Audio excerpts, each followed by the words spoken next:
Do you guys remember when I mentioned that my computer has an issue with double typing? Here's the page I did while I was looking that up. Don't mind all the red lines. My computer has this problem where it double types letters, and I've given up trying to fix it right now. Well, apparently that's because my keyboard is failing along with a couple other things, and it would cost me the same to fix it as it would be to buy a new one. So I upgraded. And honestly, my other one was 7 years old, so it was about time, but more you know. Anyway, in this video, I'm going to talk about gesture, but not just any gesture. Gesture with the Force Method by Mike Mattesi. Mike Mattesi is an amazing artist and teacher who has written many books on his method. I myself have 2 of them, the Close and the 10-year anniversary one. I recommend specifically to go for this one because you can fill out a form on his website and get the videos that accompany the book, which is important so you can learn faster by watching his process. He has a website where you can apply for mentorship or classes, but if you don't have money to go around, I recommend checking out his YouTube channel where he and other Force instructors put out a video every Friday. You can just go to the start and work your way up. It's completely free, and it's how I learn the most of it. Again, there is the problem where you don't have the feedback of a mentor, but it's still great. And if you can afford a book, I'm going to be discussing things from this book, but you'll also find these concepts in the Force Friday video, so. The thing that makes the Force Method so good is because it changes how you think. A quote that Mike Mattesi will bring up a lot is, your drawing is only as good as your idea.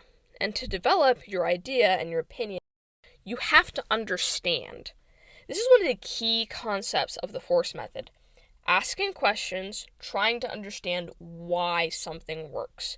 What's its function? Why is this leg under tension, etc. And it makes sense. You have to think of what you want to draw before you put your hand paper and draw it. It's funny to me how much mindset plays into the quality of your art. For example, let's take this into gesture. You see a human figure posing.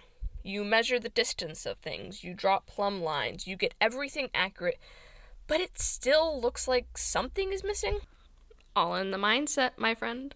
The problem is, you're thinking of just that. A pose. A static, almost cut-out image. With the Force Method, you think of the life the human has. The weight, the squash and stretch, the tension of a muscle, the breath. Instead of an image, you think of the movement it takes to get into that pose. Think movement, and you draw movement. Then you put the accuracy measurement over top. Also, one thing to try to understand what the body is doing is to use gerunds, or ing verbs. The shoulder is pushing in this direction, the arm is stabbing forward, the knee is thrusting downward, things like that. So, thinking of the humanity of the individual is the first key concept Mattesi brings up in the first chapter. There are 8 concepts. The second concept is seeing the truth. This has to do with the problem where when you see something, instead of drawing what you see, you draw your assumption. This is where the caricatures of the eye come from, for example. 2 ways he recommends of dealing with this problem is to clarify the truth or opinion of something through exaggeration. This is pushing the idea. But you can only do it if you understand what the figure is doing. And next is through analogies. He uses these all the time. One thing he'll say is force is like a roller coaster, right? You speed up and slow down in certain areas. Maybe you can look at a hanging arm holding something and think that this feels like a hammock and build the drawing around that idea. Third is presence. This is kind of just continuing on from seeing the truth and moving away from assumptions. An exercise he recommends is to draw what you're looking at without looking at the paper, or at least looking as minimally as possible.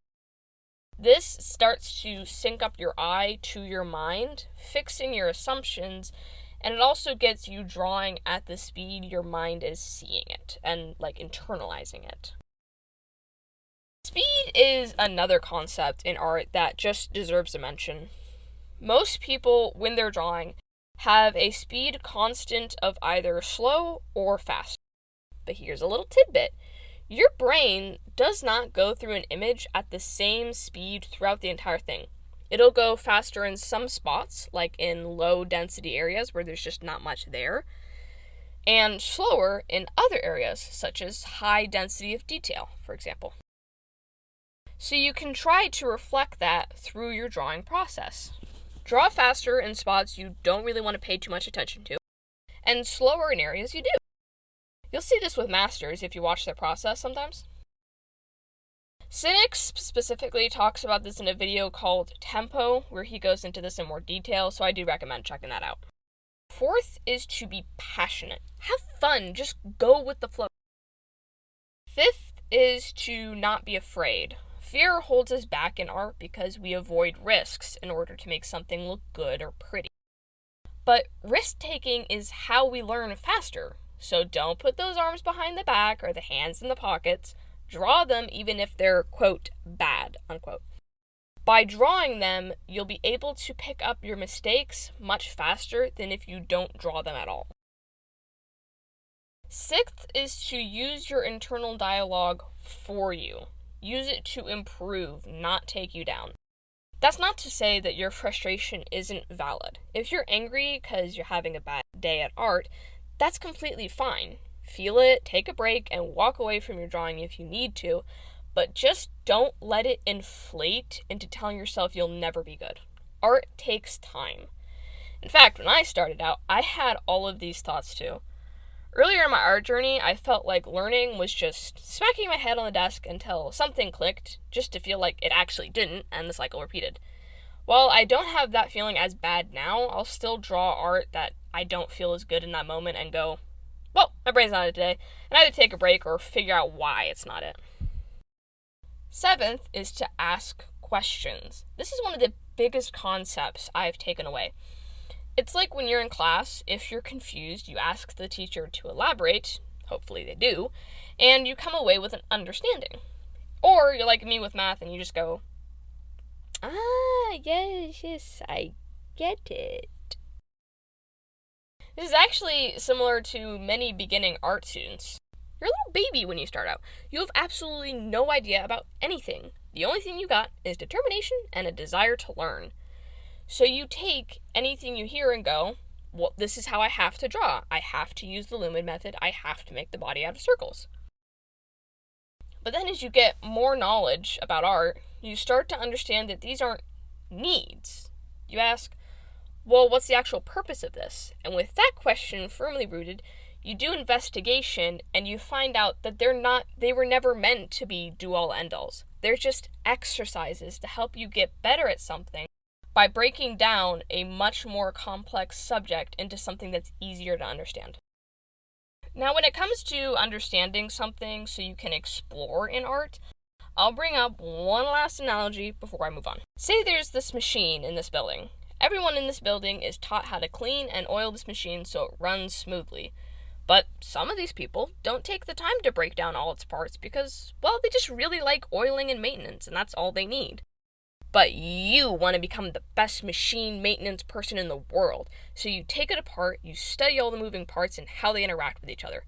Then, every so often, you see something about it and you ask a question.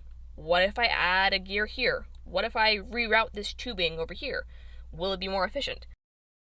Maybe it explodes. Maybe you find something that improves the entire machine at once and everyone's like, wow, you're such a genius. Eighth concept was risk-taking, but I grouped that together with fear. So now to the big moment. We move on to actually drawing. Mike says that he commonly finds 3 types of lines with his students: scratchy, chaotic, and the actual force line. The scratchy line is when someone is scared of messing up.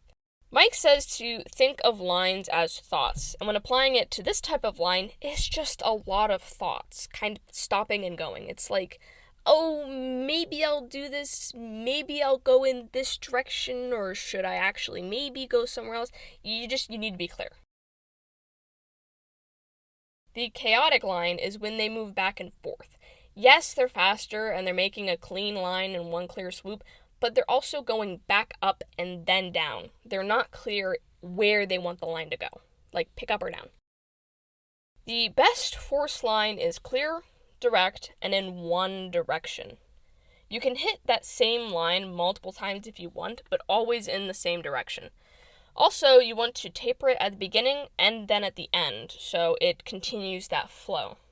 Mike says to imagine a plane landing and then taking off in.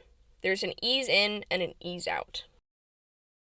Also, I want to be clear, this line is not inherently better than any other line. Choppy lines are cool and fun sometimes, but they're not forceful because they don't flow with a taper. They just have different purposes. Now we come to the real meat of the sandwich. Forces. There are two types of force: applied force and directional force. Directional force is the line that is going somewhere. It's characterized by coming from, the tapered start, an apex, which is the strongest curve of a line, or in the book he calls it the main event, and the going to, which is the front of the line. You could do a directional line in one swoop, or if it's really curved, you could build it up with lines gradually going there. This may seem like the hairy line from earlier, but keep in mind they're still force lines and they're clumping together to build the main line. Now, for the next force. If we have a curved line, what made it curved?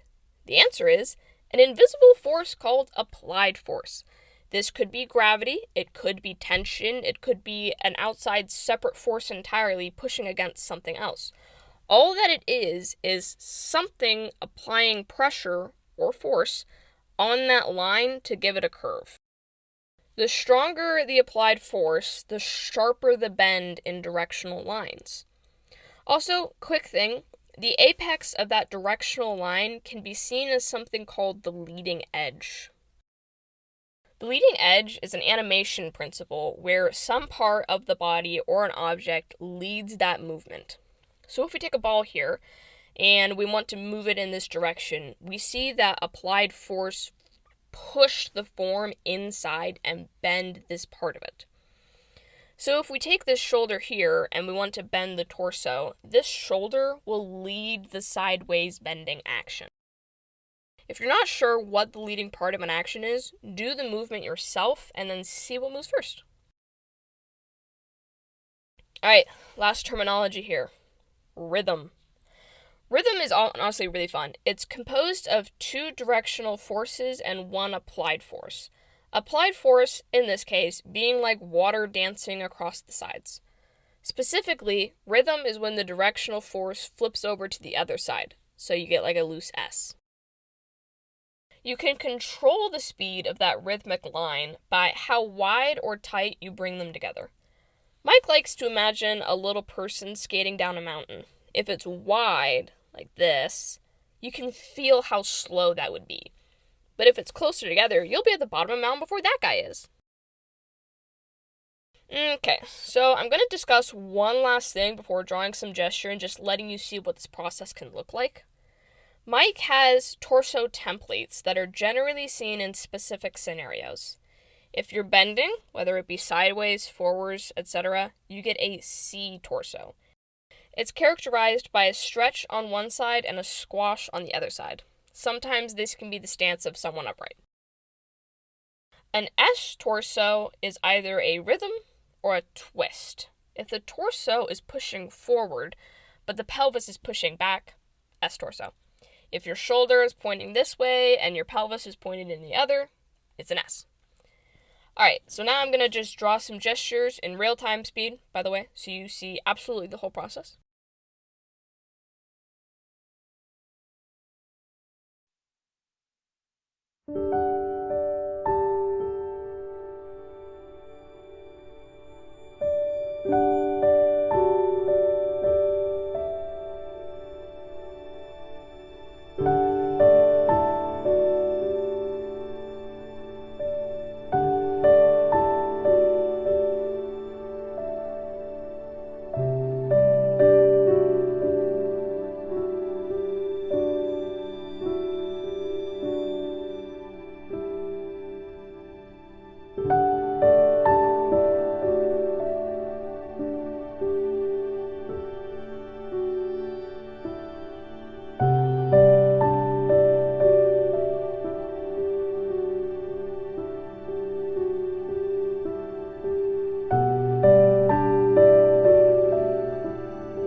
There's also leg templates. Most of the time, what he'll use is an outside, inside, outside. Outside thigh, inside knee, and then outside calf again. So they bounce off each other in a rhythm that just goes down the legs. If it's like bending, like you're squatting down, there can be tension in the knee and the shin, which can make that it can also be an outside outside. And when it is an outside outside, like the one on the left here, it just means that there's like more stress there to the point that it's like bending the leg outward a bit. With the right one, there's still tension, but it's a little bit more like he's able to hold it up. Okay, well, I hope this was helpful and understandable. I cannot recommend this method enough because it has opened so many of my little artist eyes and have been one of those mind-blowing revelations once I came across it in my journey. I'll see you next video where I will be talking about seeing art rules as art tools. Until then, I hope you have a great day. It's characterized, I really don't know why I keep saying that.